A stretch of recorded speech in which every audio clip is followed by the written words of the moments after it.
So, first message ninyo is time. Trust in divine timing, Scorpio.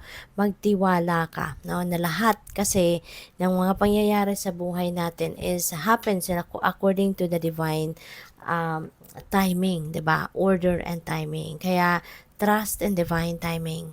Alright?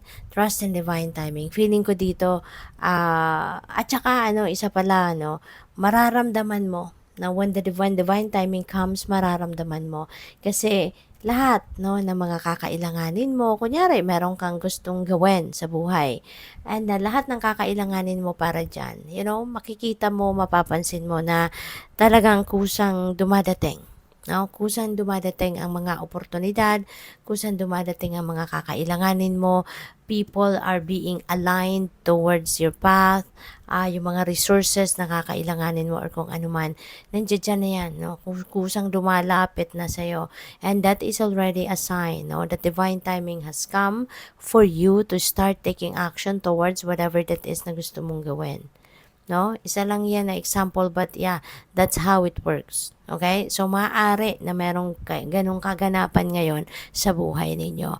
Kaya alam mo na ito na yung tamang panahon para simulan mo nang gawin ng mga bagay, and you never know, diba? Baka sa makawalawa or sa isang buwan, nandiyan na. Diba? Nasa mag-unfold na right before your eyes, no? Kung ano man ang mga pinapangarap mo. So, what else? We have energy, rush of excitement. Ayan. So, feeling ko, this is related to this. Kasi maaari talaga, na mararecognize mo yung mga bagay na lumalapit na sa'yo, mga bagay na dumadating na sa buhay mo. So, siguro mapapansin mo din yan sa ngayon na eto na yon. No, eto na, kaya ma-excite ka na magsimula ka na ng bagong kaganapan sa buhay.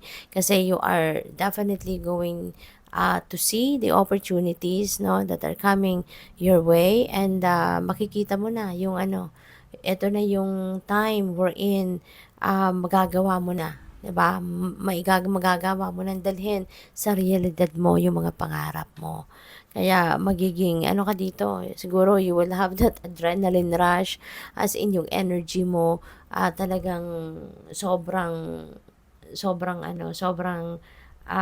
magiging excited ka, 'di ba? Sobrang taas ng energy level mo, sobrang magiging, kumbaga magiging atat, no? Alam mo 'yun, atat na atat, 'di ba? Kasi you will be excited about this. So, we also have healthy choices. Napakaganda rin ito. Kailangan siguro, no, na maging, ka din, maging aware